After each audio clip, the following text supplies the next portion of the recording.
шаҳри Исфара бо амалишавии иқдомҳои созанда ва ободкоронии шаҳрдорӣ ба яке аз шаҳрҳои зебову хуррам ва шукуфои кишвар табдил меёбад. бунёди иншооти таъиноташ гуногун, тарҳи нави кӯчаву хиёбонҳо шаҳри бостониро боз ҳам зебову мунаввар менамояд. дар ин радиф таъмиру мунфаршкунии кӯчаҳои шаҳр бо маром идома дорад. ахиран мунфаршкунии яке аз кӯчаҳои асосии шаҳр, кӯчаи ба номи Абдураҳмон Ҷомӣ оғоз гардид. ин амали хайри мунфаршкунии роҳ дар заминаи дастуру супоришҳои бунёдкоронаи асосгузори сулҳу ваҳдати миллӣ пешвои миллат президенти мамлакат муҳтарам Эмомалӣ Раҳмон ва бо маблағгузории мақомоти иҷроии ҳокимияти давлатии вилояти Суғд сурат мегирад. бояд қайд намуд ки роҳи мазкур аз назди бозори марказии шаҳр то гардиши фурудгоҳ бо дарозии 800 метр ва паҳноии 32 метр мунфарш карда мешавад.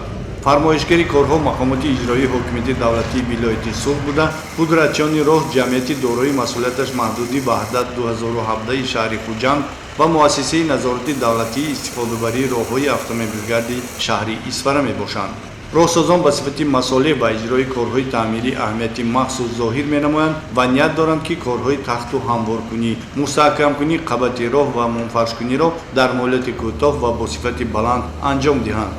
бояд тазаккур дод ки дар доираи маъракаи густурдаи мунфаршкунии роҳу кӯчаҳо дар шаҳри Исфара бо дастгирии раиси вилояти Суғд Раҷаббой Аҳмадзода ҳамчунин 6 километр роҳи хиёбони ба номи Исмоилӣ Сомонӣ бо харҷи 8 миллион сомонӣ мунфарш карда мешавад. сокинони шаҳр аз ин иқдоми созандаи мақомоти иҷроии ҳокимияти давлатии вилояти Суғд истиқболи гарм намуда, шурӯъ шудани раванди таъмиру азнавсозии роҳҳоро нишони сарҷамъиву якдигарфаҳмӣ ва устувории сулҳу субот дар ҷомеа ва якмаромии сохторҳои давлативу ҷомеаи шаҳрвандӣ дар самти ободу зебо гардондани диёри маҳбуб арзёбӣ менамоянд.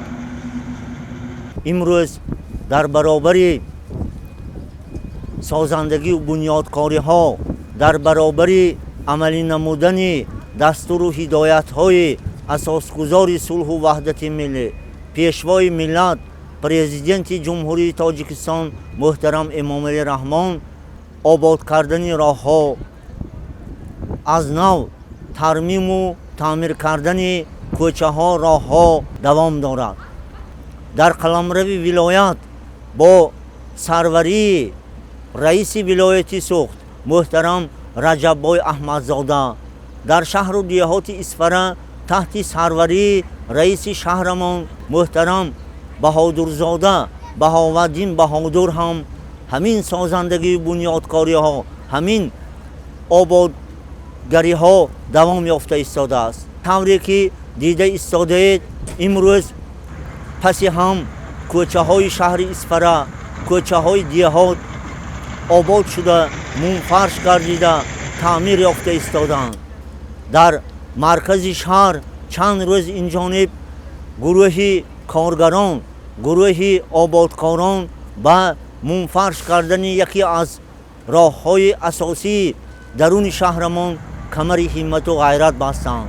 аз фурсат истифода бурда ба муҳтарам Раҷаббой Аҳмадзода барои ҳамин корҳои нек арзи сипос баён карда, орзу мекунам ки нақшаҳою ҳидоятҳои сарвари мамлакатамон, пешвои муаззами миллатамон амалӣ шавад ва ҳамеша дар ободкориҳо, дар сабзу хуррамгардониҳо раҳнамои мардуми вилояти азизамон бошам.